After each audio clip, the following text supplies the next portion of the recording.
Hello you guys, we are well into the fall season, so I wanted to share my pumpkin spice cinnamon cookie roll recipe.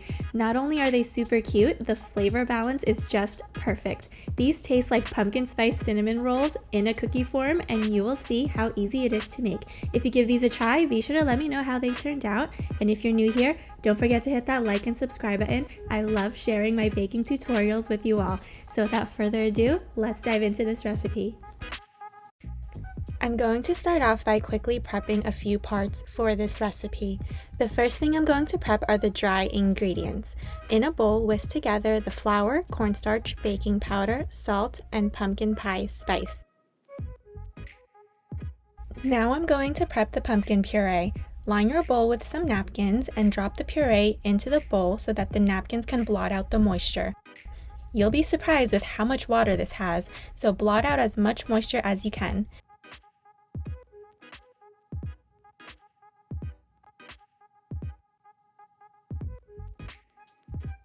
Now I'm going to prep the cinnamon brown sugar filling. In a bowl with 3 tablespoons of melted butter, add the cinnamon and brown sugar and mix it until well combined. Okay, so now that we've prepped all of that, it's time to make the dough. In a large mixing bowl, cream together the cold butter and white sugar for about 2 minutes. Add in your egg and vanilla and mix for an additional 2 minutes. This is essentially a sugar cookie dough recipe, so we don't want to overmix. Overmixing a cookie dough will lead to excess air and can also lead to a tough texture and spreading issues, so be sure not to mix for more than 2 minutes for each of these steps. Take your blotted pumpkin puree and add in 5 tablespoons of the puree into the bowl. Mix it until just combined. Now we're going to slowly add the dry ingredients in 3 to 4 stages, mixing in between until just combined. When all the flour is added, continue to mix and fold using a spatula or your hands. You're going to want to feel the dough, and if it feels sticky or wet, add a couple of tablespoons of flour at a time and fold it in until it no longer feels sticky. Keep in mind you also don't want to add too much flour because we don't want the flour to absorb too much moisture from the dough. Adding too much can result in a dry and crumbly cookie. You don't want that.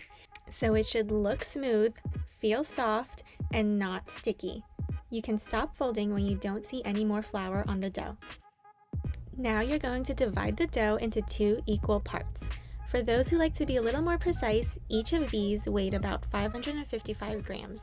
Yours could be a little more, a little less. You can eyeball the split as well. It doesn't have to be exact. Okay, so on a floured surface, you're going to take 1/2 of the dough and roll it into a square. Shape the sides and corners with your hands and roll it out until you have a 10 by 10 inch square. The dough should be about 1/4 to 1/2 inch thick. Once again, guys, this is just a reference. It does not have to be exact.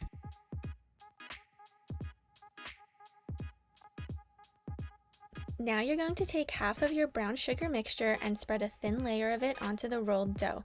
If your mixture hardened a bit, just pop it in the microwave for 10 seconds. If you like, you can even add an extra tablespoon of leftover pumpkin puree that was previously blotted to this brown sugar mixture. Now it's time to roll the dough. So starting from the side that's closest to you, gently roll the dough with your fingertips. Lightly press and gently roll it as tight as you can.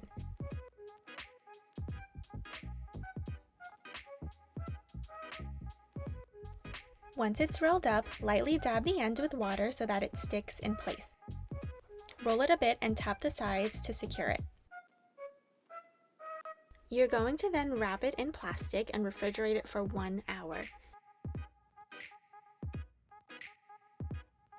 Repeat the same step with the other half of the dough. I know 1 hour seems to be a long time, guys, but I promise you it will be worth it. We want to bake these cookies when the dough is chilled because it spreads so much less when it's baking in the oven. Baking cold cookie dough also improves the texture of the cookie and enhances the flavor as well. So do not skip this step, guys. Chill your dough for at least 1 hour or overnight. So once your dough is chilled, preheat your oven to 350 degrees Fahrenheit. Take your chilled dough and roll it out for a few seconds to round out the flatter side it was laying on. Then you're going to want to slice it as evenly as you can into 1/2-inch thick rounds. Using your fingers, you can shape each one a bit and tighten it if needed.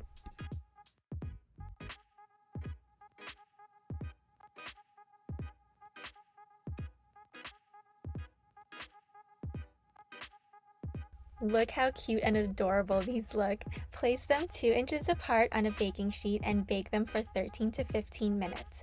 While your first batch bakes, slice up the rest and chill them in the fridge. Remember, we want to bake these cold. These are looking so amazing and delicious. They look like tiny cinnamon buns.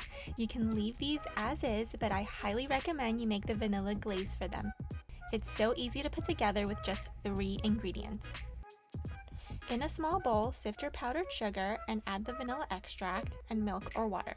I'm using heavy cream here, but you can use any milk you like.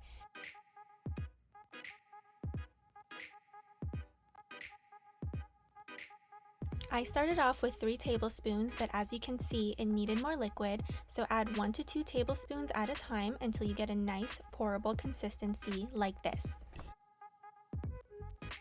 I'm using a piping bag and a piping tip to create this zigzag design, but feel free to spread it with a spoon or create any other design you like.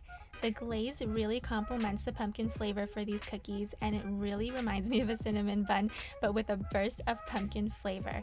The texture is just amazing too.